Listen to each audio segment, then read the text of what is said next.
Sometimes a man runs to the mountains not to find something, but to lose himself completely. For 15 winters, that's exactly what Otis Buckner has been doing in the Colorado wilderness, with only his loyal dog Chester for company. The old mountain man knows every tree and trail in these frozen peaks. But today, something stops him cold on his trapline. A massive cottonwood tree stands before him, its trunk swollen with 2 huge bulges. Chester growls and backs away. Then Otis hears it, a soft whimpering sound coming from inside the tree itself. One of the bulges is moving, pulsing like something alive is trapped within the bark. In all his years in these mountains, Otis has never seen anything like this. What could be living inside a tree? And why does it stir up memories he's tried so hard to forget? Before we jump back in, tell us where you're tuning in from, and if this story touches you, make sure you're subscribed, because tomorrow I've saved something extra special for you. The morning air cut through Otis Buckner's lungs like shards of glass, each breath forming small clouds that dissipated quickly in the dry mountain atmosphere. At 62, his body bore the marks of 15 hard winters in the Colorado Territory, weathered skin stretched tight over lean muscle, hands scarred from countless encounters with barbed wire and sharp stone, and eyes that had learned to read the subtle language of approaching storms in the shifting patterns of cloud and wind. Chester padded alongside him through the knee-deep snow, the grizzled hound's breath steaming in the frigid air. The dog's coat had grown thick and coarse over their years together, changing from the sleek brown of his youth to a mottled gray that matched the winter landscape. They moved with the practiced rhythm of long companionship, Chester's nose working constantly to read scents that told stories Otis could never fully understand. The passage of elk during the night, the territorial markings of a mountain lion, the subtle chemical signature that warned of an approaching blizzard still hours away. Otis reached into his coat pocket and withdrew a small wooden cross, its surface worn smooth by years of nervous handling. The carving was crude, made with the same knife he used to clean fish and prepare game, but it had been with him through every difficult day since he'd arrived in these mountains. He'd lost his faith somewhere between the battlefields of Antietam and the cholera outbreak that claimed his family, but he couldn't quite bring himself to throw the cross away. It reminded him of simpler times when prayer seemed to actually reach someone who cared enough to listen. The trapline stretched for nearly 10 miles through terrain that would challenge men half his age. Otis had built it slowly over the years, learning the migration patterns of beaver and marten, understanding where the animals would travel when winter drove them to seek shelter and food. Each trap was positioned with surgical precision, a skill he'd developed during his years as a field medic in the war, when the difference between life and death often came down to understanding exactly where to place his hands. Those memories still haunted his dreams. The screaming of wounded soldiers, the smell of gunpowder mixed with blood, the terrible choices he'd been forced to make when medical supplies ran low and too many men needed saving. He'd been good at it, too good. Officers had sought him out specifically, knowing that Otis Buckner could keep a man alive long enough to get him to a proper field hospital. But being good at saving lives in war meant being intimately familiar with death, and that knowledge had changed something fundamental inside him. His cabin sat in a natural depression between 2 ridges, positioned to take advantage of prevailing winds while remaining hidden from casual observation. Otis had chosen the location carefully, understanding that isolation was both his greatest protection and his most dangerous vulnerability. The structure itself was modest but sturdy. Thick log walls chinked with mud and moss, a stone chimney that drew cleanly without betraying his location with excessive smoke, and a roof designed to shed snow without collapsing under the weight of accumulated storms. Inside, the cabin reflected 15 years of gradual accumulation. Shelves lined the walls, holding mason jars filled with preserved vegetables, dried herbs for both cooking and basic medical care, and the various tools necessary for mountain survival. His medical bag sat in a place of honor near the fireplace, its leather cracked with age, but its contents still meticulously organized. He told himself repeatedly that he would never practice medicine again, but he couldn't quite bring himself to abandon the instruments that had once meant the difference between life and death. Chester had appeared during his third winter, a half-starved puppy abandoned by some passing travelers who probably assumed he wouldn't survive the harsh mountain conditions. Otis had found him near death, hypothermic and dehydrated, and his medical instincts had taken over before his isolation could reassert itself. Nursing the dog back to health had reminded him what it felt like to save a life without the accompanying horror of war, and Chester had simply never left.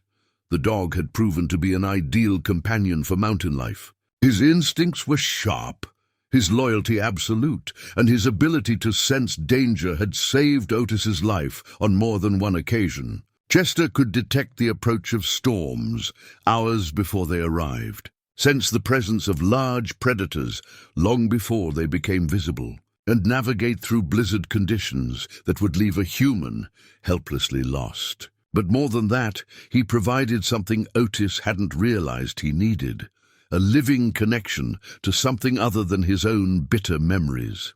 Their daily routine had developed organically over the years. They would rise before dawn, share a simple breakfast of coffee and whatever game Otis had prepared the night before, and then set out to check the trapline. The work was methodical and demanding, requiring them to cover miles of difficult terrain while remaining alert for signs of danger. Mountain lions, wolves, and bears all called these peaks home, and a moment of inattention could prove fatal for both man and dog. But today felt different. Chester's behavior had been unusual since they'd left the cabin, ears constantly pricked forward, nose working overtime, and a tension in his body that suggested he was processing sensory information that disturbed him. Otis had learned to trust the dog's instincts completely. Chester had never been wrong about approaching danger, and his current state of alertness suggested something significant was happening in their territory, the memory that had begun stirring. When they first encountered the strange tree was becoming more insistent now. It pulled at the edges of his consciousness like a half-remembered dream, bringing with it emotions he'd spent 15 years trying to bury.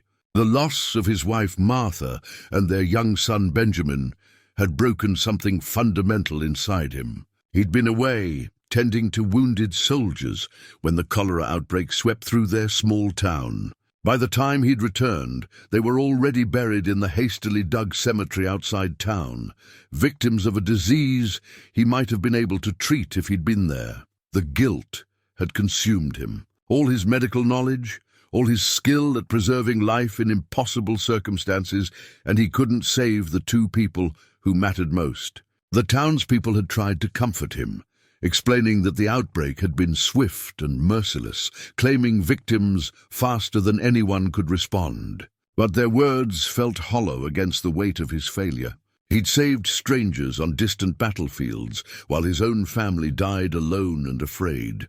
That's when he'd made the decision to disappear into the mountains. He'd sold everything he owned, packed only the most essential supplies, and walked away from civilization entirely. The plan had been simple: lose himself in the wilderness, away from the constant reminders of his failure, away from well-meaning friends who couldn't understand his pain, away from a medical practice that now felt like a mockery of everything he'd been unable to do when it truly mattered. The years had passed with surprising speed. Each season brought its own challenges and rewards, creating a rhythm that gradually replaced the chaos of his former life. He learned to read weather patterns, to track animals, to find food and shelter in conditions that would kill most men. The mountains demanded everything from him: strength, intelligence, adaptability, and an almost supernatural awareness of his environment. In return,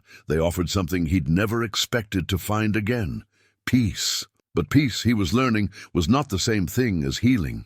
The memories were still there, carefully buried, but never truly forgotten. And now, standing before this impossible tree with its moving bulges and mysterious sounds, he felt those old wounds beginning to reopen. Chester sensed it too, pressing closer to his leg in a gesture of support that spoke to the deep bond they developed over their years together.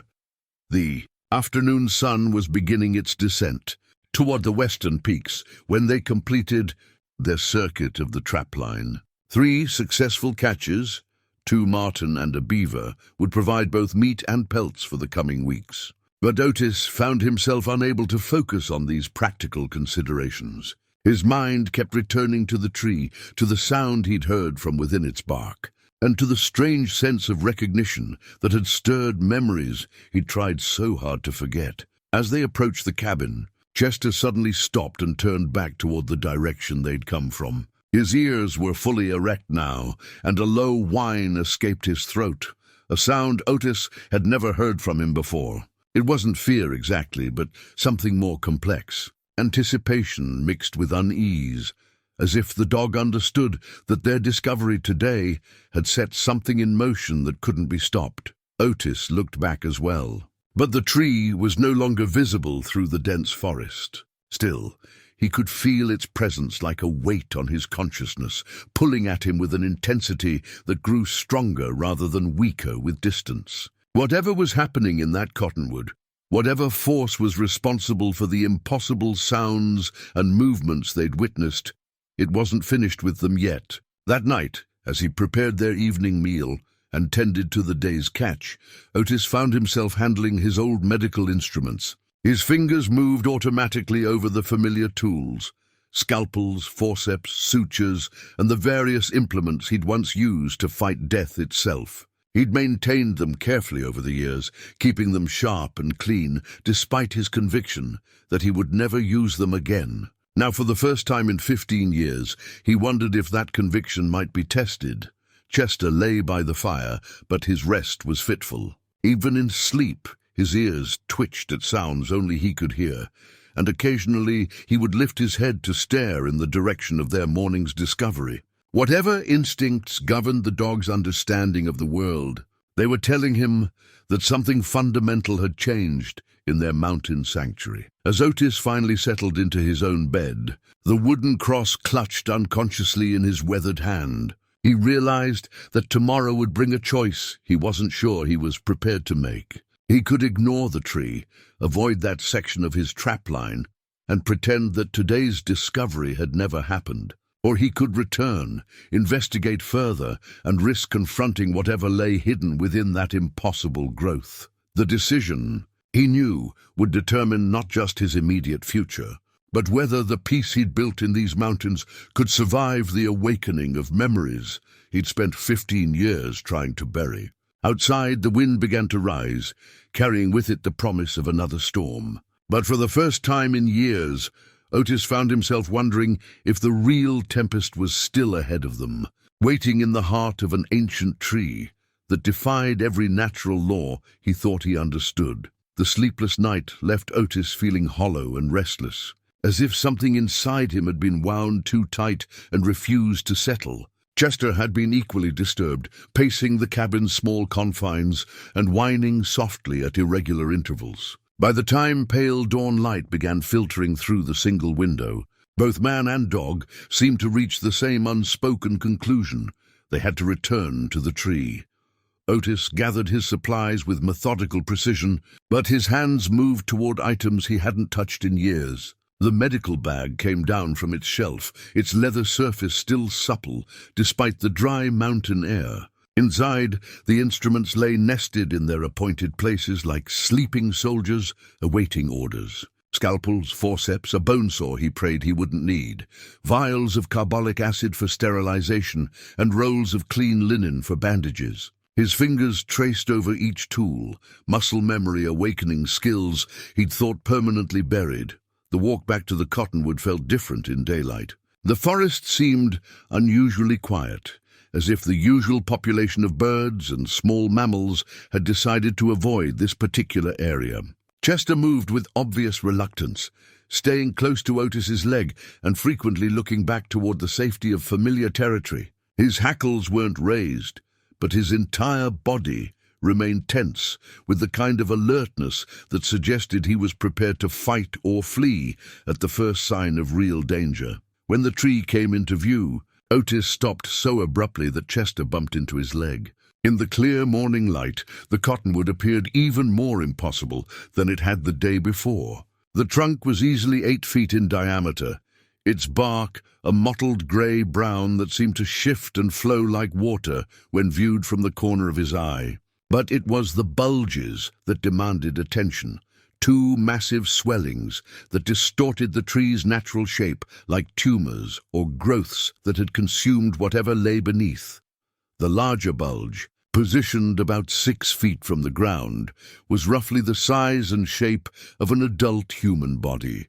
The smaller one, perhaps 3 feet higher, suggested the proportions of a child. Both pulsed with a rhythm that reminded Otis uncomfortably of a heartbeat, and as he watched, he could see subtle movements beneath the bark, as if something was trying to push its way out from the inside. Chester whined and pressed against his leg. But Otis found himself moving forward despite the dog's obvious distress. His medical training had taught him to approach the unknown methodically, to gather information before making decisions, and every instinct he possessed was telling him that whatever lay within this tree required immediate attention. He set down his medical bag and withdrew a thin-bladed scalpel.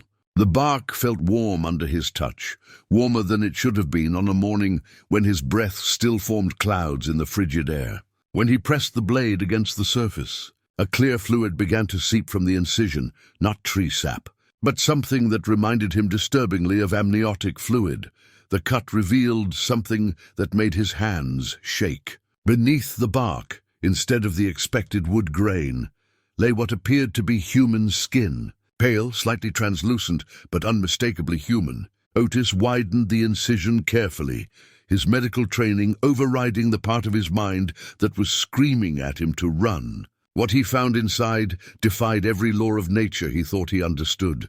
A human hand lay beneath the bark, perfectly preserved, but somehow alive. The skin was soft and warm, the fingernails clean and well-formed. Most impossibly, when he touched it gently with his fingertip, the hand responded with a slight twitch, as if the person it belonged to was simply sleeping deeply. Otis's heart pounded as he moved to the smaller bulge and made a similar incision. Here, too, he found human flesh, the delicate skin of what appeared to be a child's arm. Like the hand below, it was warm and responsive, showing every sign of life despite being encased within the bark of an ancient tree. But it was what he found tucked into a natural hollow near the smaller bulge that nearly brought him to his knees. A small rectangular object wrapped in oiled cloth, a daguerreotype in a silver frame, the kind of formal portrait that had been popular before the war. The image showed a woman and child, their faces serious and dignified in the manner of early photography. The woman was Martha. His Martha, exactly as she had looked 15 years ago, down to the small scar on her left temple from a childhood accident. The child was Benjamin, his son, captured at age 7, with the same serious expression he'd worn when concentrating on his letters. But this was impossible. He'd buried their daguerreotype with them, placed it in Martha's hands before the coffin was sealed. Otis sank to his knees in the snow, the photograph trembling in his hands. Chester pressed against his side, offering what comfort he could.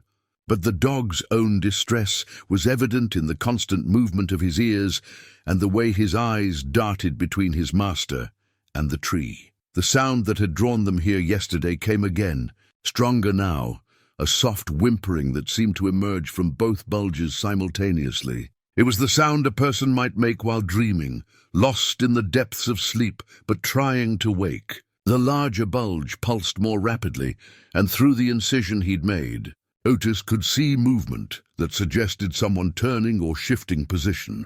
His medical mind tried to process what he was seeing in rational terms. Some form of suspended animation, perhaps, though he knew of no natural process that could preserve life in such a manner. The tree itself seemed to be functioning as some kind of organic cocoon. maintaining the vital functions of whatever lay within, while keeping them in a state between life and death. But his heart knew what his mind refused to accept. These were his wife and child, somehow preserved within this impossible tree, waiting for him to find them. The daguerreotype was proof, evidence that this was no random occurrence, but something specifically intended for him. After 15 years of guilt and isolation, Martha and Benjamin had been returned to him in a form he couldn't understand, but couldn't deny. Chester's growl brought him back to immediate awareness. The dog was staring at the tree with his lips pulled back from his teeth, a warning rumble building in his chest. Following the dog's gaze, Otis saw that both bulges were moving more actively now, as if his examination had triggered some kind of awakening process.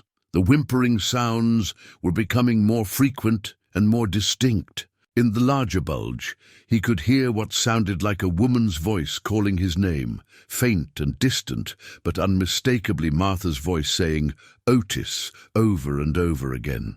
From the smaller bulge came a child's voice, equally faint, calling Papa in the exact tone Benjamin had used when he needed comfort or attention. Otis rose to his feet. The daguerreotype clutched against his chest. Every rational thought in his head told him to leave immediately, to accept that what he was witnessing was beyond human understanding and potentially dangerous. But the voices of his wife and child, calling to him after 15 years of silence, overwhelmed his caution. He approached the tree again, placing his hands against the bark directly over each bulge. The warmth was more pronounced now, and he could feel movement beneath his palms, the unmistakable sensation of living beings stirring from deep sleep. His medical training told him that whatever process was occurring here, it was reaching some kind of critical stage. The question that haunted him was whether he should help it continue or try to stop it. The voices of his family grew stronger, more insistent, and with them came a flood of memories he'd spent 15 years trying to forget. Martha's laugh, Benjamin's excited chatter about his schoolwork, the way they'd both run to greet him when he returned from his medical rounds, all the small moments that had made life worth living before cholera stole them away. Chester's growling intensified, and the dog began backing away from the tree. His instincts were clearly telling him that whatever was happening here represented a threat, but Otis found himself unable to share that caution. These were his wife and child, impossibly returned to him when he'd given up all hope of ever seeing them again. As the sun climbed higher, the voices grew clearer, and Otis made his decision. Whatever force was responsible for this miracle, whatever price it might demand, he couldn't walk away from the chance to hold his family again. He would help them emerge from their bark cocoon, tend to their needs with all his medical skill, and tried to understand how such an impossible thing could be real. But even as he committed himself to this course of action, a small voice in the back of his mind wondered why Chester's instincts were screaming danger, and why the daguerreotype had been placed where he would find it so easily. Some gifts his experience had taught him came with hidden costs that weren't revealed until it was too late to change course. The trek back to his cabin felt like a journey through a dream. Otis moved with mechanical precision, his mind struggling to process what he'd discovered while his body performed the familiar motions of mountain travel. Chester stayed unusually close, occasionally pressing against his leg as if trying to anchor him to reality. The daguerreotype remained clutched in his left hand, its silver frame growing warm from his grip. Once inside the cabin, Otis went directly to the shelf where his medical bag had rested for 15 years. But now he needed more than the basic instruments it contained. From a wooden chest beneath his bed, he withdrew supplies he'd hoped never to use again: surgical tools wrapped in oiled cloth, bottles of chloroform and laudanum, and lengths of silk suture that remained strong despite their age. The familiar weight of these instruments brought back memories with startling clarity. The field hospital outside Gettysburg, where he'd worked for 18 straight hours, removing shrapnel and amputating limbs while cannon fire shook the earth around them. The steady hands that had earned him a reputation among the wounded soldiers. Men who would specifically ask for Doc Buckner when they were brought in screaming and covered in blood. He'd been good at it, better than good. While other surgeons hesitated or faltered under pressure, Otis had possessed an almost supernatural calm in the face of medical crisis. His fingers could find a severed artery in seconds, tie off bleeding vessels by feel alone, and perform amputations with a speed that meant the difference between life and death when anesthesia was scarce and infection was always waiting. But those skills had come with a terrible cost. Each life he'd saved had been balanced against another he couldn't reach in time. Each successful surgery had been shadowed by the knowledge that somewhere else in the hospital, another young soldier was dying while he worked. The weight of those impossible choices had accumulated like sediment in his soul, building layers of guilt and responsibility that eventually crushed his faith in both medicine and God. Now, as he organized his instruments with the same methodical care he'd once used on the battlefield, Otis felt those old reflexes awakening. His hands moved with remembered precision, checking each tool for sharpness and cleanliness, arranging them in the precise order he would need them. Whatever was happening to Martha and Benjamin in that tree, his medical training told him it was reaching a critical stage that would require immediate intervention. The voices had been growing stronger when he'd left the tree, more insistent and desperate. Martha's calls had taken on the tone she'd used when Benjamin was sick with fever, that mixture of determination and barely controlled fear that meant she needed his help urgently. Benjamin's cries had carried the breathless panic of a child who was frightened and didn't understand what was happening to him. Chester watched from his position by the fireplace, his intelligent eyes tracking every movement as Otis prepared his medical supplies. The dog had been with him long enough to recognize the signs of preparation for serious work, but his continued agitation suggested he understood that this situation was different from anything they'd faced before. The strangeness of what he'd discovered pressed against Otis's mind like a physical weight. Everything he'd learned about human anatomy and physiology insisted that what he'd seen was impossible. People didn't survive being encased in tree bark. The human body required constant circulation, regular breathing, and a dozen other vital processes that couldn't be maintained in such conditions. Yet the evidence of his senses was undeniable. The skin he'd touched had been warm and responsive. The voices he'd heard were unmistakably those of his wife and child. The daguerreotype was identical to one that should have been buried 15 years ago in a grave hundreds of miles away. His scientific mind tried to construct rational explanations. Perhaps some unknown species of tree had evolved symbiotic relationships with mammals, preserving them in a state of suspended animation for purposes he couldn't fathom. Maybe there were natural processes in these mountains that science hadn't yet discovered, geological or biological phenomena that could account for what appeared to be a miracle. But even as he entertained these possibilities, Otis knew they were inadequate. What he'd found wasn't just preservation, it was resurrection. His family had died of cholera 15 years ago. He'd seen their bodies pale and still in their coffins. He'd thrown dirt on their graves and walked away from everything he'd ever loved. The sun was approaching its zenith when he finally completed his preparations. The medical bag now contained everything he might need for what his mind insisted on thinking of as a complex delivery. Instruments for cutting and expanding the bark openings, supplies for cleaning and treating whatever injuries the process might cause, and medications for managing pain and preventing infection. As he prepared to leave the cabin, Otis paused at the small mirror mounted near the door. The face that looked back at him bore little resemblance to the confident young doctor who had once saved lives on distant battlefields. 15 years of mountain living had carved deep lines around his eyes and mouth, streaked his hair with gray, and given his skin the weathered texture of old leather. But in his eyes, he could see something that had been missing for years: purpose. For the first time since Martha and Benjamin's deaths, he had a medical challenge that mattered more than simple survival. His family needed him, and all the skills he'd spent 15 years trying to forget suddenly seemed like gifts rather than curses. Chester followed him outside, but stopped at the cabin's threshold, whining softly.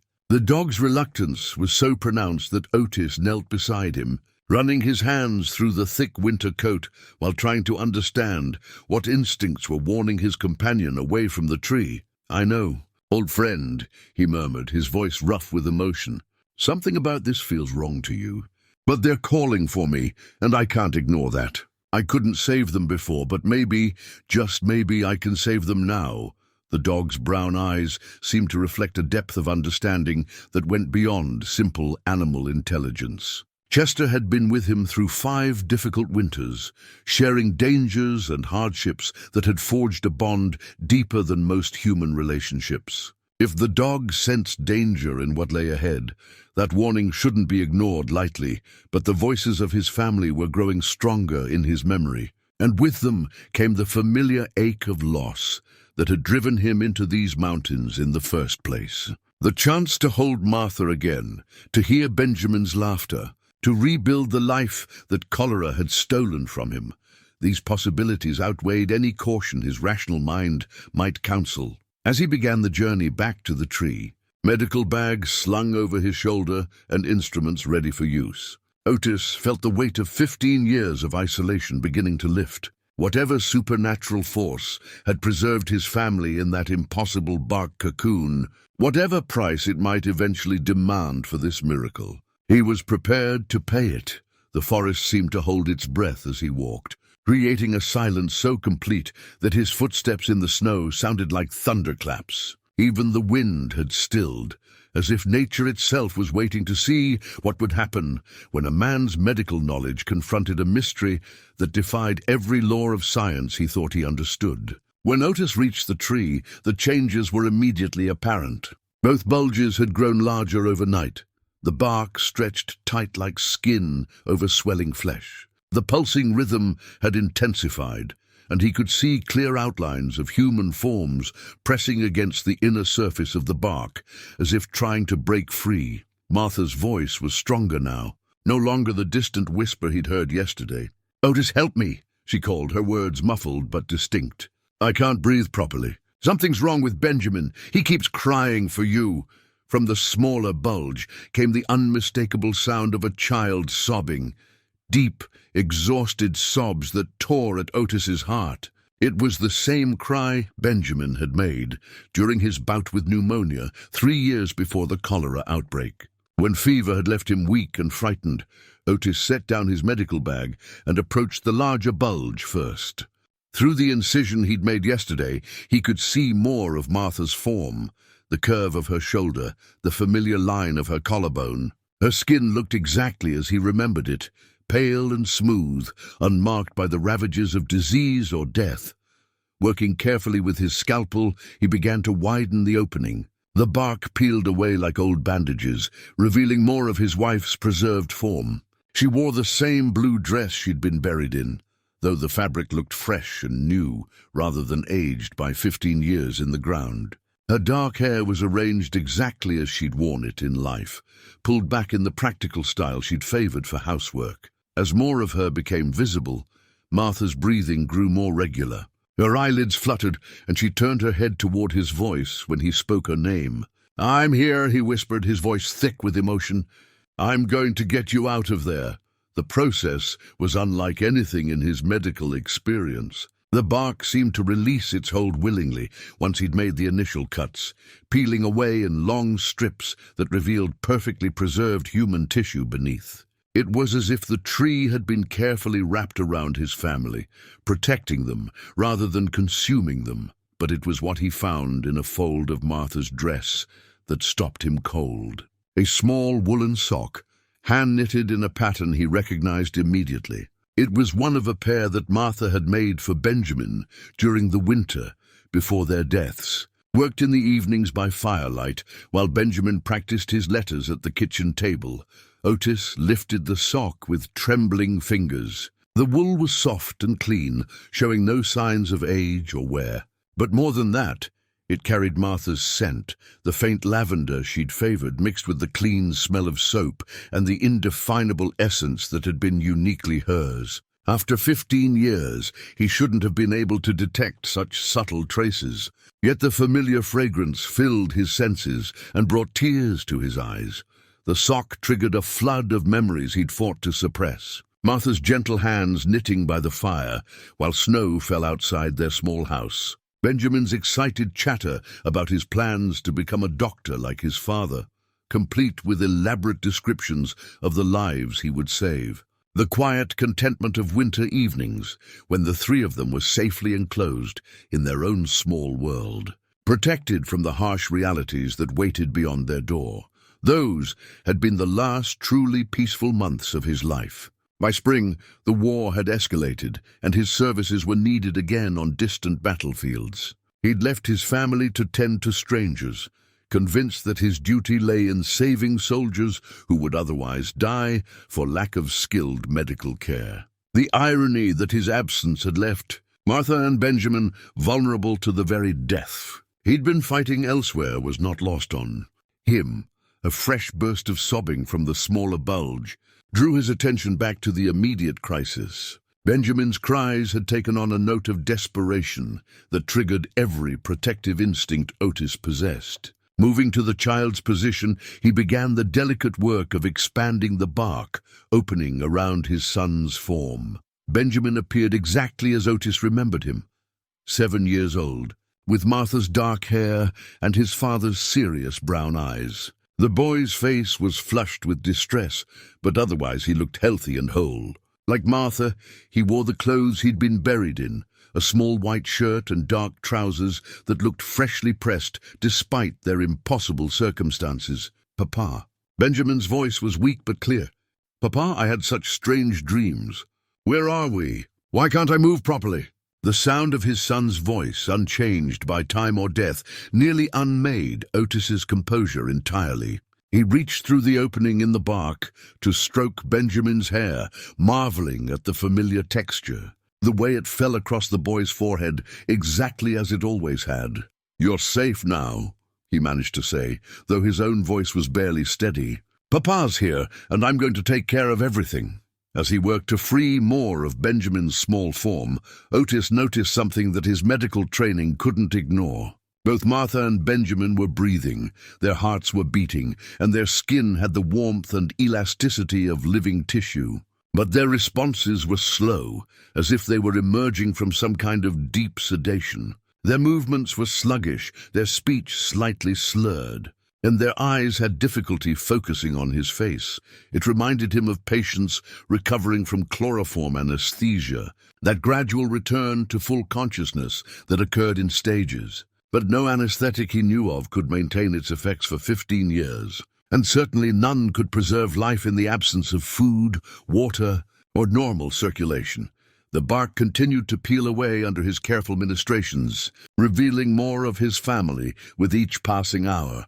Martha was nearly free now, able to move her arms and turn her head, though she remained weak and disoriented. Benjamin was progressing more slowly, his smaller form still partially encased. But his cries had subsided into quiet whimpers that spoke of exhaustion rather than panic. As the afternoon sun began its descent toward the western peaks, Otis realized that he was witnessing something that challenged every assumption he'd ever made about the nature of life and death. His wife and child, dead for 15 years, were somehow returning to him alive and whole. The rational part of his mind screamed that this was impossible, that he was experiencing some kind of elaborate hallucination brought on by isolation and grief. But the evidence of his senses was overwhelming. He could feel Martha's pulse beneath his fingers, strong and steady. He could hear Benjamin's breathing, see the rise and fall of the boy's chest as his lungs worked normally. Most convincing of all, he could see recognition in their eyes when they looked at him, the unmistakable light of consciousness that separated the living from the dead. Whatever force had preserved them in this impossible state was beyond his understanding. But his responsibility, as both doctor and father, was clear. They needed his help to complete their emergence from the tree, and he would provide it regardless of the questions that haunted his rational mind. As Otis worked to free the last remnants of bark from around Benjamin's legs, his fingers encountered something unexpected in the hollow at the base of the tree. A leather-bound book, its surface worn smooth by age, but remarkably well preserved. He pulled it free carefully, noting the weight and craftsmanship that suggested it had once been expensive and well made. The journal's pages were filled with handwriting in multiple styles, some entries written in fading brown ink that suggested great age, others in pencil that looked more recent. The first entry was dated 1823, written in an elegant script that spoke of formal education and careful penmanship. "Found the tree today," the first entry read. "Margaret is within it, whole and beautiful as the day the fever took her. I can hear her calling my name. God forgive me, but I cannot leave her there." Otis's hands trembled as he turned the pages. Entry after entry, written by different hands across decades, told variations of the same impossible story. A widower named Thomas had found his wife Sarah preserved in the tree in 1847. A mother named Catherine had discovered her lost child there in 1859. Each writer described the same phenomenon. He was now experiencing loved ones who had died, returning to life within the bark of this ancient cottonwood. But as he read further, a pattern emerged that chilled him despite the warm afternoon sun. The early entries were filled with joy and gratitude, describing miraculous reunions and the blessing of having lost family members restored. But later entries from the same writers told different stories. "Sarah is not as she was," Thomas had written 6 months after his initial discovery. "She speaks my name and knows my face, but there is something missing behind her eyes. She stares for hours at nothing, and when I touch her, her skin is cold despite the fire." Catherine's later entries were even more disturbing. "The child that wears my Emma's face is not my daughter. It mimics her voice and remembers her favorite games, but it watches me with eyes that hold no love. Sometimes I catch it staring at me with an expression I cannot name, as if it is studying me for purposes I dare not consider." The most recent entries, written in a shaking hand that suggested advanced age or illness, carried warnings that made Otis's blood run cold. "Do not trust what emerges from the tree," they read. "The forms it creates are perfect in every detail, but they are not what they appear to be. The tree feeds on grief and love, using them to create replicas that grow stronger while the original souls remain trapped within the wood. By the time you realize the truth, it will be too late to escape." Martha's voice interrupted his reading.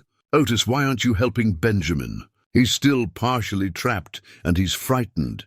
There was an edge to her tone that he didn't remember, a sharp impatience that seemed out of character for the gentle woman he'd married. He looked up to see that she had freed herself completely from the tree and was standing nearby, brushing bark fragments from her blue dress. In the fading afternoon light, she looked exactly as she had 15 years ago, young, beautiful, and vibrantly alive. But something about her posture struck him as wrong, too rigid and controlled, as if she were consciously performing the act of being Martha, rather than simply existing as herself. "I'm sorry," he said, closing the journal and tucking it into his coat. "I found this book and got distracted reading it. Let me help Benjamin right away." But as he turned back to his son, Otis noticed that Benjamin was watching him with an intensity that seemed unusual for a 7-year-old child who had just undergone a traumatic experience. The boy's dark eyes followed every movement as Otis approached, and there was something calculating in his expression that had never been there before. "What did the book say, Papa?" Benjamin asked, his young voice carrying an odd formality. "Was it interesting?" The question itself wasn't unusual, but the way Benjamin asked it, with the measured cadence of an adult trying to sound childlike, sent a chill down Otis's spine. His son had always been curious about books and learning, but this felt different, as if the boy were fishing for specific information rather than expressing genuine interest. "Just old stories," Otis replied carefully, watching both Martha and Benjamin for their reactions. Nothing important. Martha moved closer, and he caught her scent again, the lavender and soap he remembered so well. But underneath those familiar fragrances was something else. Something earthy and organic that reminded him uncomfortably of rich soil and decomposing leaves. "You look tired." "My dear," she said, reaching out to touch his face. Her fingers were warm, but felt strange against his skin, as if they were slightly too smooth, lacking the small calluses and familiar roughness he remembered from years of shared work. "Perhaps you should rest while I finish helping Benjamin." The suggestion was reasonable, even caring, but something in Martha's tone made it sound more like a command than a request. Otis found himself taking a step backward, his medical training sending warning signals he couldn't quite identify. Benjamin had managed to free one of his legs and was working on the other with a determination that seemed almost frantic. But as Otis watched, he realized that the boy's movements were too coordinated, too purposeful for someone who had supposedly been unconscious for 15 years. There was no confusion, no disorientation, no need for the gradual readjustment that should have accompanied such an experience. "Benjamin," he said carefully, "do you remember what happened before you went to sleep in the tree?" The boy's hands stilled for a moment, and when he looked up, Otis saw something flicker across his features, an expression too mature and knowing for a child's face. But it passed so quickly that he might have imagined it. "I remember being sick," Benjamin said, his voice returning to the innocent tone of childhood. "Mama was taking care of me, and you were away with the soldiers. Then everything got dark and cold, and I couldn't wake up until today." The answer was exactly what Otis would have expected from his son, complete with details that only Benjamin would know. But something about the delivery felt rehearsed, as if the boy had been preparing this response for a long time. As the sun began to set behind the mountains, casting long shadows across the snow, Otis found himself facing a terrible possibility. The journal's warnings echoed in his mind, mixing with his own growing doubts about the behavior of his supposedly restored family. What if the miracle he'd prayed for was actually something far more sinister? What if the forms standing before him, perfect in every detail, were not truly Martha and Benjamin, but something else entirely, something that had been waiting in this tree for someone exactly like him to set it free? The thought was almost too painful to entertain, but his years of medical training had taught him to trust observation over wishful thinking. And what he was observing, despite his desperate desire to believe otherwise, was beginning to suggest that the journal's warnings might be all too accurate. The walk back to the cabin felt like a journey through a nightmare disguised as a dream. Martha walked beside him with perfect posture, her steps neither too fast nor too slow, maintaining exactly the pace she would have used in life. Benjamin skipped ahead occasionally, just as he always had. But his movement seemed mechanical, performed rather than spontaneous. Chester had been waiting at the cabin's edge, and his reaction to the approaching figures confirmed Otis's worst fears. The dog's hackles rose immediately, and he began backing away with a low growl that spoke of primal terror. When Benjamin reached out to pet him, exactly as the real Benjamin would have done, Chester snapped at the air and retreated further. "What's wrong with him?" Martha asked, her voice carrying the right note of concern. "Chester always loved Benjamin. He's probably just confused," Otis replied, though he knew that wasn't true. Dogs possessed instincts about supernatural threats that humans had long since forgotten, and Chester's reaction was as clear a warning as he could give. Inside the cabin, the wrongness became more apparent.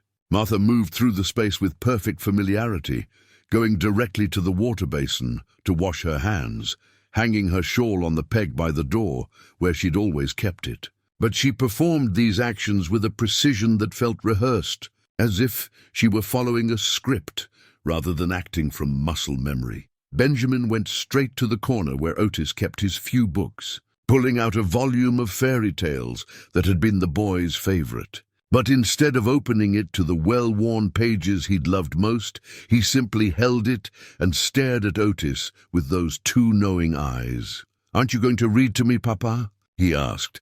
And again there was that subtle wrongness in his tone, the right words delivered with slightly incorrect emotion. As evening approached, Otis prepared a simple meal while studying his family carefully. Martha helped with practiced ease, her hands moving efficiently through tasks she'd performed thousands of times. But she never once looked out the window toward the mountains she'd never seen, never asked about the life he'd built in the 15 years since her death. Her curiosity seemed focused entirely on him, watching his movements, studying his expressions, as if she were gathering information for some unknown purpose. The wedding ring on her finger caught the firelight, and Otis found himself staring at it. It was exactly right. The simple gold band he'd given her during their courtship, worn thin by years of household work. Even the small dent on one side, caused when she'd caught it on a door latch, was perfectly reproduced. But when he looked closer, he noticed something that made his blood chill. The ring showed no signs of tarnish or age, despite having supposedly been buried for 15 years. More disturbing, when Martha moved her hand, the ring seemed to shift and flow slightly, as if it weren't quite solid, but was instead part of her flesh shaped to look like gold. Benjamin's behavior became increasingly unsettling as the night wore on. He spoke in perfect imitations of his childhood voice, but his conversations lacked the random tangents and innocent observations that had characterized the real boy's speech. Instead, he seemed to be conducting subtle interrogations, asking about Otis's daily routines, his habits, his fears and regrets. "Do you miss us every day, Papa?" Benjamin asked, while pretending to read his book. "Do you think about what would have happened if you'd been home when we got sick?" The question cut straight to the heart of Otis's deepest guilt, but there was something calculating in the way Benjamin delivered it. The real Benjamin had been too young to understand the complex emotions surrounding his father's absence. Yet this version seemed to know exactly which wounds to probe as they prepared for sleep. Martha began humming a lullaby she'd often sung to Benjamin in life. The melody was perfect, every note exactly as Otis remembered it. But her voice carried no warmth, no maternal tenderness, just mechanical reproduction of sounds that had once held deep meaning. "I've missed singing to you both," she said, looking directly at Otis. "Will you let me take care of you the way I used to? Will you trust me completely?" The question felt loaded with significance beyond its simple words. Otis found himself thinking of the journal's warnings about people who had initially welcomed their returned loved ones, only to discover too late that they had invited something malevolent into their lives. That night, as Martha and Benjamin settled into the small sleeping area he'd prepared for them, Otis lay awake listening to their breathing. Both breathed with perfect regularity, too perfect, like clockwork rather than the natural variations of human sleep. And occasionally he could swear he heard whispered conversations conducted in voices too low to understand, as if they were communicating in languages he couldn't comprehend. Chester refused to enter the cabin, choosing instead to sleep outside in the cold, rather than share space with the creatures that wore his family's faces. The dog's behavior was perhaps the most convincing evidence that something was fundamentally wrong. Chester had never shown fear of anything in their 5 years together, yet now he acted as if the cabin contained mortal danger. Around midnight, Otis quietly retrieved the journal and began reading by the dying firelight. The later entries painted an increasingly dark picture of what happened to those who accepted the tree's gift. Writers described watching their loved ones change gradually, becoming more controlling, more demanding, until they no longer seemed human at all. One entry, written in a shaking hand, described a man's wife who had begun eating raw meat and speaking in voices that weren't her own. Another told of a child who never aged, never grew, but developed an intelligence and cunning that seemed ancient and malevolent. The final entry in the journal was the most chilling. "They are not our loved ones returned to us. They are something else wearing our loved ones' shapes, learning to be human by watching us. But they can never truly understand love or mercy or any of the emotions that made our families precious to us." They can only mimic these things while pursuing purposes we cannot fathom. God help me, I think they are preparing for something terrible, and I have helped them by bringing them into my home." As Otis read these words, he heard Martha's voice speaking softly in the darkness. "Are you reading something interesting, my dear? Perhaps you should share it with us. After all, we're family. We shouldn't have secrets from each other." The suggestion carried an undercurrent of threat that made Otis's skin crawl. He realized that whatever he was dealing with, it knew about the journal and was concerned about what he might learn from it. The game of pretending to be his family was becoming more difficult to maintain, and he could sense growing impatience in both Martha and Benjamin's behavior. Tomorrow, he would have to make a choice: continue living with these perfect replicas of his lost family, or find the courage to confront the truth about what had really emerged from that impossible tree.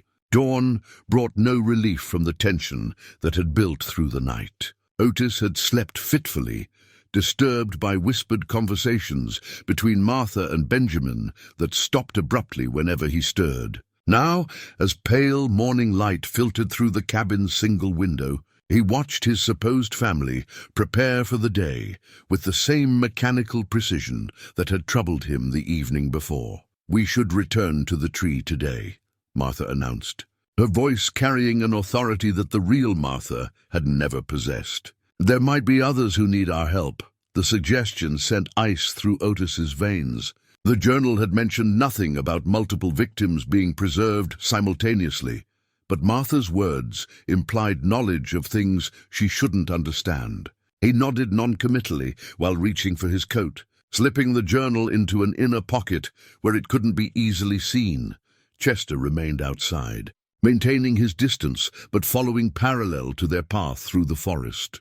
The dog's continued hostility toward Martha and Benjamin was perhaps the clearest warning Otis could have asked for. Yet part of him still clung to the desperate hope that his fears were unfounded. When they reached the tree, Otis's worst suspicions were confirmed in the most horrifying way possible. What he saw there challenged every assumption he'd made about the nature of the miracle he thought he'd witnessed. At the base of the massive cottonwood, partially hidden beneath accumulated snow and forest debris, lay an intricate network of roots that pulsed with an unnatural light. But these weren't ordinary tree roots. They were too geometric, too purposeful in their arrangement. As he brushed away the snow for a better look, Otis realized he was looking at something that had been deliberately constructed rather than naturally grown. Embedded deep within the root system was a stone unlike anything he'd ever seen. Roughly the size of a man's head, it appeared to be carved from black obsidian, but its surface writhed with patterns that hurt to look at directly. Strange symbols covered its surface, not carved but somehow burned into the stone itself, glowing with a faint red light that seemed to pulse in rhythm with his heartbeat. The moment Otis touched the stone, visions flooded his mind with overwhelming clarity. He saw the tree's true history, not a natural phenomenon, but a trap constructed by something ancient and malevolent. The cottonwood was merely camouflage, a living shell built around a demonic binding site that had been drawing victims for centuries. The stone was the source of the tree's power, a focal point for supernatural energies that fed on human grief and desperation. When someone discovered their loved ones preserved within the bark, they weren't witnessing a miracle of resurrection, but falling victim to an elaborate deception. The tree read their memories, their deepest emotional connections, and used that information to create perfect replicas designed to ensnare and ultimately consume the living. But the most horrifying revelation was what happened to the souls of the real dead. They weren't being restored to life. They were being trapped within the stone itself, their spiritual essence harvested to power the creation of the demonic duplicates. Every person who had ever accepted the tree's gift had inadvertently condemned their loved ones to eternal imprisonment. While inviting something inhuman into their lives, the visions showed him the truth about Martha and Benjamin. They were constructs made from his own memories and emotions, possessed by entities that had been bound to the stone for purposes he could barely comprehend. Their goal wasn't simply to replace his family, but to study him, learn from him, and eventually use that knowledge to infiltrate human society on a larger scale.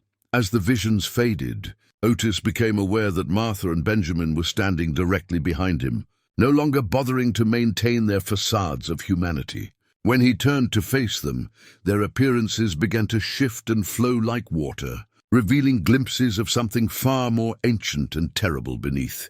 "You always were too intelligent for your own good," Martha said, but her voice now carried harmonics that no human throat could produce. "We had hoped to maintain the illusion longer, but you've forced our hand by discovering the binding stone." Benjamin's form rippled, his childish features becoming angular and predatory.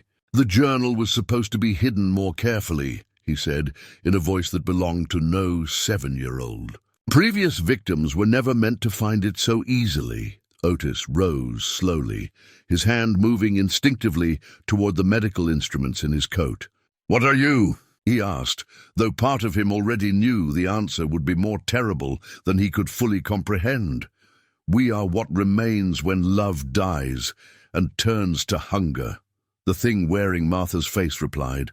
"We are the grief that refuses to let go, given form and purpose. For centuries, we have fed on the sorrow of those who cannot accept loss, growing stronger with each soul we claim." The creature that had been Benjamin stepped closer, its form becoming more fluid with each movement. "Your wife and son were particularly nourishing. Their deaths created such exquisite suffering, such perfect despair. When you fled to these mountains, we knew you would eventually find us." Grief always does. The truth hit Otis like a physical blow. He hadn't stumbled upon the tree by accident. He'd been guided there by his own unresolved anguish, drawn like a moth to flame by forces that understood exactly how to exploit his deepest wounds. His 15 years of isolation hadn't been healing, but preparation, allowing his grief to ferment into something these entities could use. "The others who found this place," he said, thinking of the journal's various authors. What happened to them? Martha's duplicate smiled with teeth that were slightly too sharp. "They served their purpose. Once we had learned enough about human nature from observing them, they were no longer necessary. Their essence joined their loved ones in the stone, adding to our power." Otis realized with growing horror that he was looking at his own fate, to be studied and consumed, his knowledge and experience harvested to make these creatures more effective predators. But unlike the previous victims, he had advantages they hadn't possessed. His medical training had taught him to think analytically, even under extreme stress, and his years of battlefield experience had prepared him for situations where survival required quick thinking and decisive action. Chester's growling drew his attention to a more immediate threat. The dog had moved closer despite his obvious fear, positioning himself between Otis and the creatures. But as Otis watched, he realized that Chester wasn't just showing protective instincts. The dog's behavior suggested he could see something that human eyes couldn't detect. Following Chester's gaze, Otis noticed that the area around the binding stone was beginning to change. Other shapes were emerging from the tree, additional victims from years past, their forms partially materialized as the stone's power fluctuated. But these weren't the perfect replicas that had fooled previous visitors. These were the trapped souls themselves, struggling to break free from their supernatural prison. Among them, Otis caught glimpses of faces he recognized from the journal's descriptions: Thomas's wife Sarah, Catherine's daughter Emma, and dozens of others who had been drawn to this place by promises of reunion with their lost loved ones. They moved like sleepwalkers, their expressions filled with a desperate hunger that spoke of years of imprisonment and suffering. "You see them now," the Martha creature said, following his gaze. "The power grows stronger as winter deepens. Soon we'll have enough energy to leave this place permanently, to walk among the living without need of camouflage or deception." The implications were staggering. These entities weren't content to remain hidden in the wilderness, preying on occasional victims who wandered into their territory. They were planning to infiltrate human civilization, using the knowledge they'd gained from decades of studying their prisoners to pass undetected among the living. As this realization settled over him, Otis understood that his situation had become about far more than his own survival. If these creatures succeeded in their plan, if they managed to break free from the binding that held them to this place, they would unleash something upon the world that humanity was completely unprepared to face. The binding stone pulsed more intensely, and with each pulse, the trapped souls became more visible. Their anguished faces turned toward him in silent pleas for release. Among them, he could see glimpses of the real Martha and Benjamin, not the perfect replicas that had deceived him, but the actual spirits of his wife and child. Imprisoned and tormented for 15 years, the choice before him was clear but terrible. He could attempt to destroy the binding stone and free the trapped souls, but doing so would likely cost him his life. Or he could try to escape, leaving these entities to continue their preparations for whatever horror they planned to unleash upon the world. Looking into the desperate eyes of his true family, seeing the centuries of accumulated suffering represented by the other trapped souls, Otis knew there was really no choice at all. Otis backed away from the demonic entities slowly, his mind racing through possibilities for escape and retaliation. The creatures that had worn his family's faces were no longer bothering to maintain their human appearance. Their forms shifted constantly, revealing glimpses of something fundamentally alien beneath the familiar features. Too many teeth, eyes that reflected light like an animal's, and movements that defied normal human anatomy. "You cannot leave this place," the Martha thing said, its voice now carrying echoes of all the souls trapped within the stone. "We have learned too much from you to simply let you walk away. Your knowledge of medicine, your understanding of human weakness and strength, these things will serve us well in the world beyond these mountains." Chester circled them at a safe distance, his hackles raised and his intelligent eyes tracking every movement. The dog's behavior gave Otis hope. If Chester could resist whatever supernatural influence the creatures possessed, then perhaps there were limits to their power. The binding stone requires physical contact to trap souls, Otis said, more to organize his own thoughts than to engage in conversation with the entities. "That's why you needed me to touch it, to see the visions. You can't simply force someone's spirit into imprisonment. They have to be lured into making contact voluntarily." The Benjamin creature laughed, a sound like breaking glass. "Clever, Doctor. Yes, the ancient laws that govern our existence require a certain cooperation from our victims. But cooperation can be obtained through many means: curiosity, desperation, love, and especially grief." Otis continued backing toward the tree line, calculating distances and obstacles. His medical bag contained supplies that might prove useful in the coming confrontation. But first, he needed space to think and plan. The journal had mentioned that previous victims had all eventually succumbed to the creature's influence, but none of them had possessed his specific combination of medical knowledge and military experience. "The others who found this place," he said, stalling for time while his mind worked through the tactical situation. "How long did it take for you to fully consume them?" "Time has little meaning when you're feeding on souls," the Martha thing replied, drifting closer with movements that suggested it wasn't entirely bound by normal physical laws. "Some lasted months before we had extracted all useful knowledge from them. Others, particularly the ones who fought hardest, provided sustenance for years." The casual way it discussed the torture and consumption of human souls filled Otis with a cold rage that reminded him of his battlefield days. He'd seen enough cruelty and senseless death during the war to understand that some enemies could only be fought with absolute commitment and no quarter given. "But you made a mistake," he said, reaching the edge of the clearing where the dense forest would provide some cover. "You assumed I would react like the others, that discovering my family was alive would override my ability to think clearly." The creatures paused in their pursuit, their forms becoming more solid, as if concentrating their energy. "What makes you different, Doctor?" the Benjamin thing asked with genuine curiosity. "Your grief was as profound as any we've encountered. Your guilt over failing to save them drove you into these mountains just as effectively as it drew the others to us." Otis smiled grimly, his hand moving to the medical instruments in his coat. "The difference is that I've spent 15 years learning to live with that guilt. I've made peace with my limitations and failures in ways that the others never had time to accomplish. And most importantly, I've been trained to function under impossible circumstances when other people's lives depended on my actions." Without warning, he pulled a scalpel from his medical kit and hurled it with surgical precision at the binding stone. The blade struck the obsidian surface and shattered into fragments, but the impact caused the stone to emit a high-pitched wail that made all three figures stagger. "Chester, run!" Otis shouted, and the dog immediately bolted for the safety of deeper forest.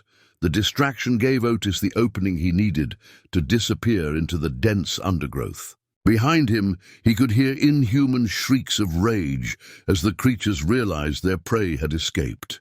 But more importantly, he'd confirmed his suspicion that the binding stone could be damaged by physical force.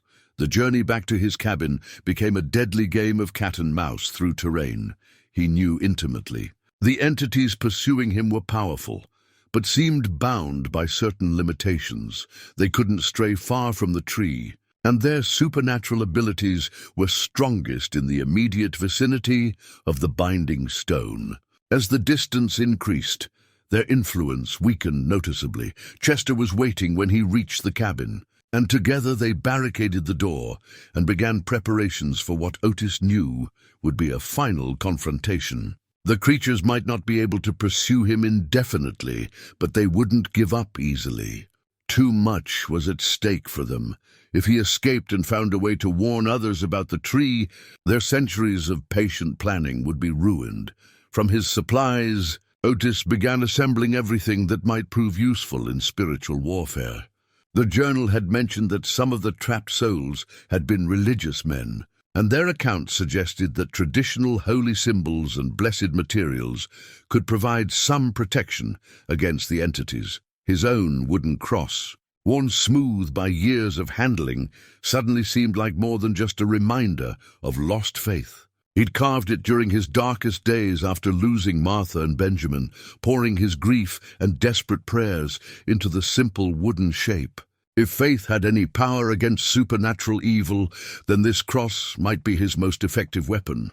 But he needed more than just symbols. The medical supplies that had served him through years of wilderness living now took on new significance. Alcohol for sterilization could be used to create fires that might disrupt the entity's physical manifestations. Surgical tools, properly consecrated, might be able to damage the binding stone more effectively than simple thrown objects. Working through the afternoon, Otis prepared his equipment with the same methodical care he'd once used before battlefield surgeries. Each instrument was cleaned and sharpened, each supply carefully organized for quick access under combat conditions. But unlike his wartime preparations, these tools would be used not to save lives, but to free souls from supernatural imprisonment. As evening approached, he made a decision that would have seemed impossible just days earlier. Instead of waiting for the creatures to come to him, he would return to the tree under cover of darkness and attempt to destroy the binding stone permanently.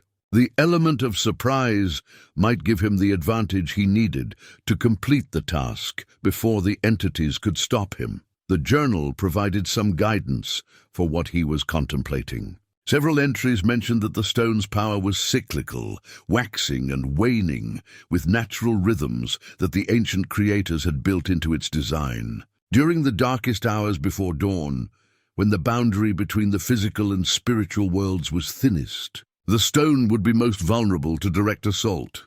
Chester whined softly as Otis made his final preparations, the dog's instincts clearly warning against returning to that place of supernatural horror. But there was no other choice. If the entities were allowed to complete their plans, the consequences would extend far beyond this remote mountain valley. "I know, old friend," Otis said, running his hands through Chester's thick coat. "This isn't fair to either of us. We came to these mountains for peace, and instead we've stumbled into something that could threaten everything we've ever cared about." The dog's intelligent eyes seemed to reflect understanding of the gravity of their situation. Throughout their years together, Chester had proven himself capable of courage when it mattered most. If Otis was going to attempt something this dangerous, he couldn't ask for a better companion. As the last light faded from the sky, Otis loaded his supplies and began the treacherous journey back through the forest. The temperature was dropping rapidly, and snow had begun to fall, conditions that would make the task ahead even more difficult. But the approaching storm might also provide additional cover for his approach to the tree. Behind them, the cabin sat empty and dark, representing 5 years of careful survival and gradual healing. Win or lose, Otis knew he would never return to the simple life he'd built in these mountains. The discovery of the tree had changed everything, forcing him to confront not just his own past, but a supernatural threat that demanded immediate action. The weight of his medical bag and improvised weapons reminded him of another nighttime mission. Years ago, when he'd volunteered to retrieve wounded soldiers from behind enemy lines. Then as now, success had required moving through hostile territory toward an objective that offered little hope of survival. But unlike that long-ago battlefield, this mission carried stakes that extended far beyond his own life. The trapped souls surrounding the binding stone represented centuries of accumulated suffering, and their liberation might be the only way to prevent something even worse from being unleashed upon the world. As they moved through the snow-covered forest toward their final confrontation with ancient evil, Otis found himself offering the first genuine prayer he'd spoken since losing his family 15 years earlier. The darkness before dawn was absolute when Otis and Chester approached the tree, for what both understood might be their final time. Snow continued to fall in thick flakes that muffled sound and obscured vision beyond a few yards. The cold was bitter enough to make his breath form clouds, but beneath his coat the small glass vial of holy water he'd consecrated using his wooden cross remained unfrozen. Against his chest he'd found the holy water in the cabin's stores, a small bottle of blessed water that the previous cabin owner had left behind, probably for protection against the harsh mountain spirits that local folklore claimed haunted these peaks. Otis had blessed it again with his cross, pouring 15 years of desperate prayer into the clear liquid, transforming it from a simple relic into what he hoped would be his most powerful weapon against supernatural evil. The tree loomed out of the swirling snow like a monument to unnatural forces. Even in the darkness, the binding stone's malevolent glow was visible through the accumulated drifts, pulsing with red light that seemed to synchronize with his heartbeat. The trapped souls were more visible now in the pre-dawn darkness, their forms drifting around the stone like moths around a flame. Chester pressed close to his leg, the dog's body trembling with more than cold. Every instinct the animal possessed was screaming warnings, but his loyalty to Otis overrode his terror. Together, they had faced mountain lions, blizzards, and the countless dangers of wilderness survival. This would be their greatest test. The demonic entities were waiting, their forms more solid and threatening than they'd appeared during daylight hours. The Martha creature stood directly over the binding stone, her appearance shifting between the familiar features of his wife and something far more ancient and terrible. The Benjamin thing circled the perimeter like a predator, its movements no longer constrained by the limitations of a child's body. "You've returned," the Martha creature said, its voice carrying harmonics that seemed to resonate directly in his bones. "We wondered if you would have the courage to face us again, or if you would simply flee like the coward who abandoned his family to disease and death." The words were designed to wound, to undermine his resolve with accusations that had tormented him for 15 years. But Otis had spent the journey here, preparing for exactly this kind of psychological assault. His guilt was real, but it no longer controlled him as it once had. "I'm not here for you," he said, moving slowly toward the stone while keeping both creatures in his peripheral vision. "I'm here for them." He gestured toward the trapped souls, and their anguished faces turned toward him with desperate hope. Among them, he could see the real Martha and Benjamin. Not perfect replicas, but the actual spirits of his wife and child, worn thin by years of imprisonment, but still recognizably themselves. The sight of their suffering filled him with a cold rage that reminded him of his battlefield days. These entities had not only deceived him with false hope, but had been torturing his family's souls for 15 years. Feeding on their essence while using their forms to lure other victims into the same trap. "You cannot destroy the stone," the Benjamin creature hissed, positioning itself between Otis and his objective. "It has survived for centuries, weathered attempts by heroes and holy men, far more powerful than a broken mountain hermit." But Otis had advantages that those previous challengers had lacked. His medical training had taught him to find weak points in biological systems, and his examination of the stone had revealed structural flaws that might be exploited. More importantly, he carried something that none of the other victims had possessed, the absolute certainty that came from having nothing left to lose. Chester suddenly barked a warning, his attention fixed on something moving in the forest beyond the clearing. The entity's heads snapped toward the sound, their forms becoming more alert and predatory. Something else was approaching through the snow, something that made even these supernatural creatures wary. Through the swirling flakes, additional figures began to emerge from the tree line. But these weren't more demonic entities. They were the spirits of previous victims, freed temporarily by the stone's fluctuating power during the pre-dawn hours. Thomas, Catherine, and dozens of others whose stories filled the journal's pages, all drawn by the possibility of finally ending their torment. "The binding weakens," Thomas's spirit called out, his voice carrying across the clearing like an echo from beyond the grave. "Now is the time, if there is to be a time at all." The entities shrieked in rage as they realized the extent of the threat they faced. This wasn't just one desperate man attacking their stronghold.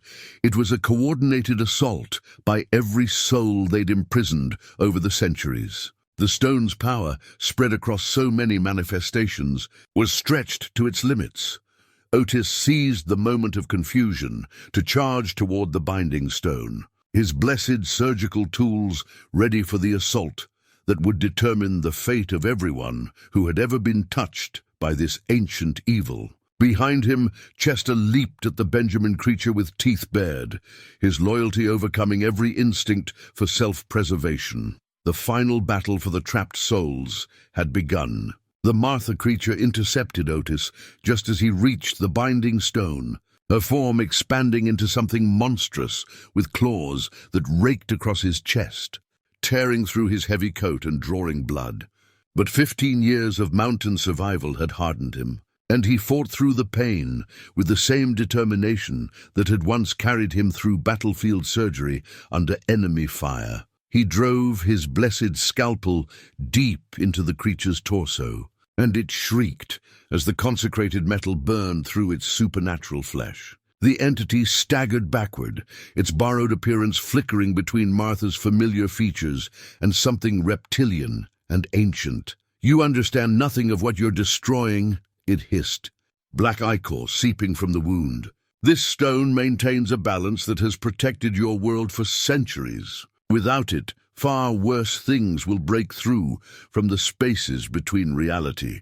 "Maybe," Otis gasped, pressing his attack with a bone saw that gleamed with holy water, "but at least those things won't be wearing my wife's face." The binding stone pulsed more rapidly as he approached, its red light casting dancing shadows across the snow. The trapped souls pressed closer, their forms becoming more solid as the stone's power fluctuated. Among them, the real Martha reached out to him with translucent fingers that passed through his skin but somehow conveyed warmth and encouragement.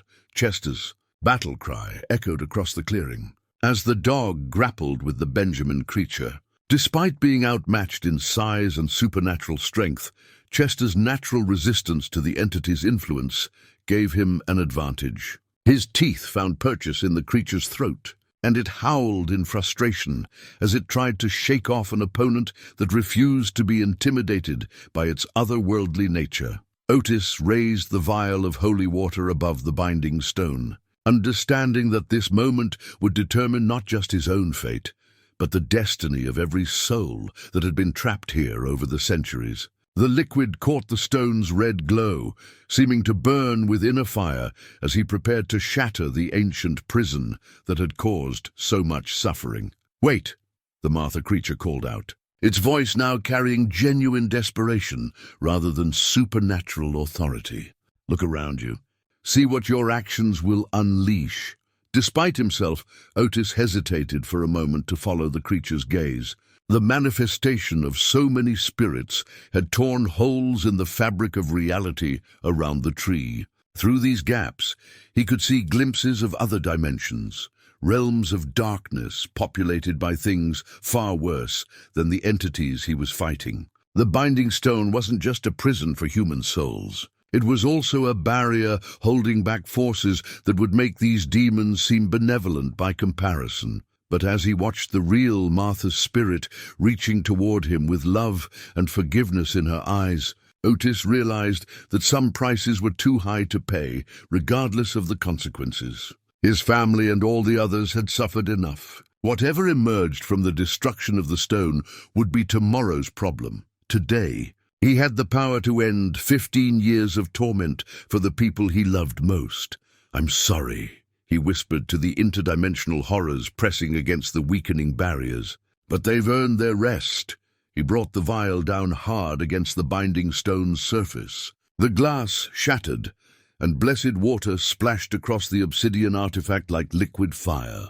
The stone's glow intensified to blinding proportions, then began to flicker and fade as cracks spread across its surface like a spiderweb.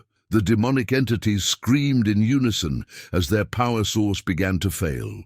Their forms became less substantial, flickering between human appearances and their true monstrous shapes. The Martha creature made one final desperate lunge toward Otis, but its claws passed harmlessly through his body. As it lost the ability to affect the physical world, Chester released his grip on the Benjamin creature and bounded to Otis's side as reality warped around the failing stone.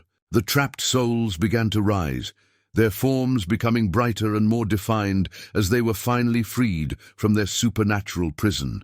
The real Martha and Benjamin approached him, their spirits whole and peaceful for the first time in 15 years. "Thank you," Martha's spirit whispered, her voice carrying the warmth and love he remembered from life. "We can rest now."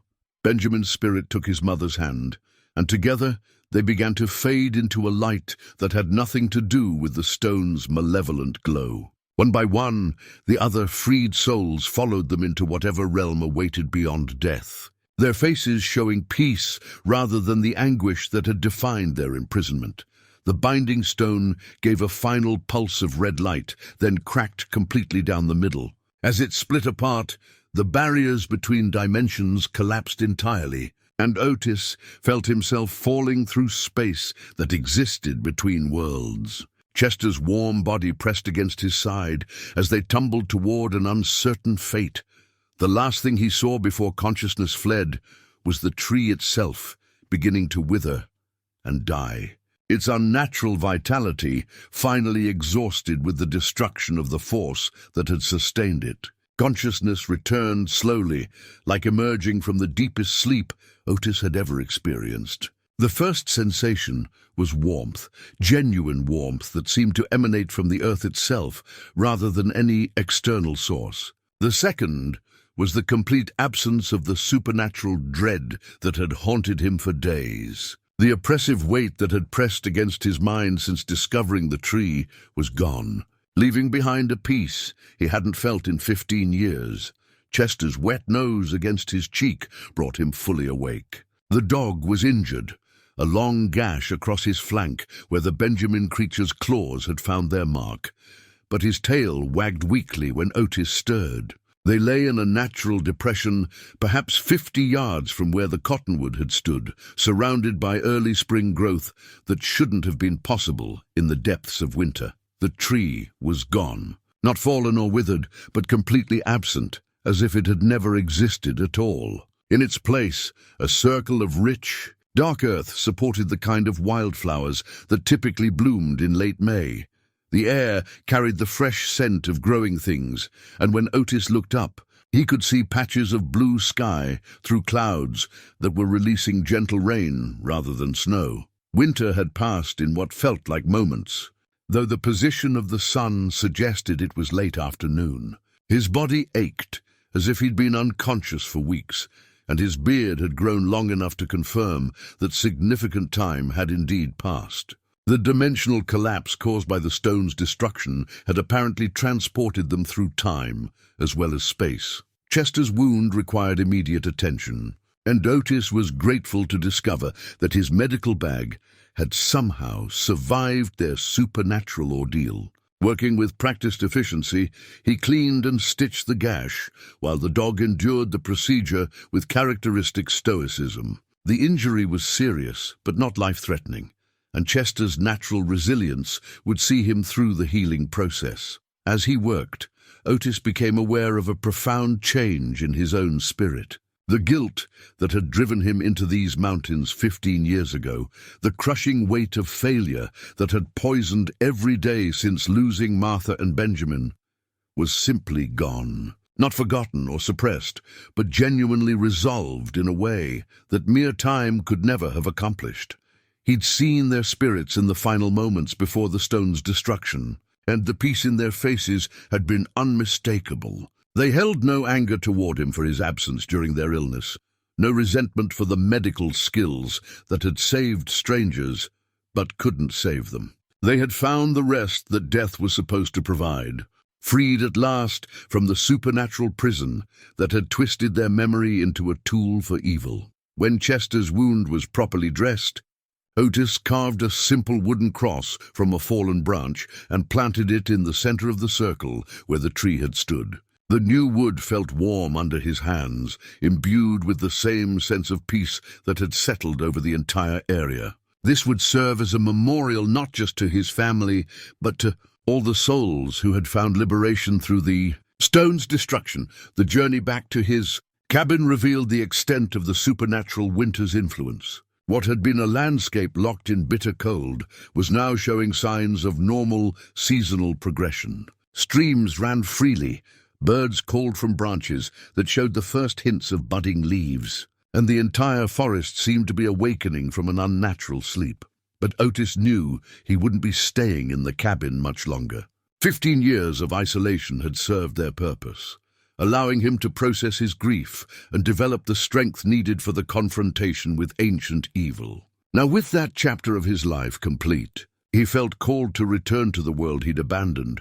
Over the following weeks, as Chester healed and Otis prepared for their departure from the mountains, he found himself planning a future he'd never expected to have. His medical skills were as sharp as ever, and there were communities throughout the territory that desperately needed experienced doctors. The war had claimed many physicians, and the frontier was always short of men who could set bones, treat infections, and deliver babies under difficult conditions.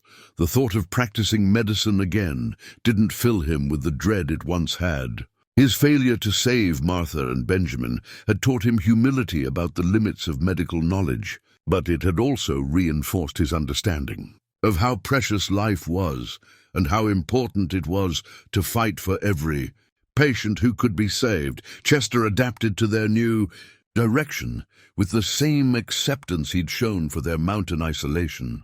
The dog's injury healed cleanly, leaving only a thin scar that would serve as a permanent reminder of their supernatural battle. If anything, their shared ordeal had deepened the bond between them, creating a partnership that would serve them well in whatever challenges lay ahead. The memorial cross stood alone in the peaceful clearing when they finally left, marking the spot where ancient evil had been defeated through courage, sacrifice, and faith. Wildflowers bloomed around its base, their bright colors a stark contrast to the dark soil that had once held supernatural horrors. As they walked away from the mountains that had been both sanctuary and battleground, Otis felt the weight of responsibility settling on his shoulders. Not the crushing burden of guilt he'd carried for so long, but the purposeful weight of a man who understood his calling. There were people in the world who needed healing, both physical and spiritual, and he had been given a second chance to provide it. The sun was setting behind them as they reached the main trail that would lead back to civilization. Chester padded alongside him with renewed strength, and for the first time in 15 years, Otis Buckner was looking forward to tomorrow. The dead had found their rest, the living had been protected from ancient evil, and somewhere ahead lay the chance to build a life dedicated to preserving rather than mourning the precious gift of human existence. Behind them, the memorial cross caught the last rays of sunlight, standing as a quiet testament to the power of love to overcome even the darkest supernatural forces.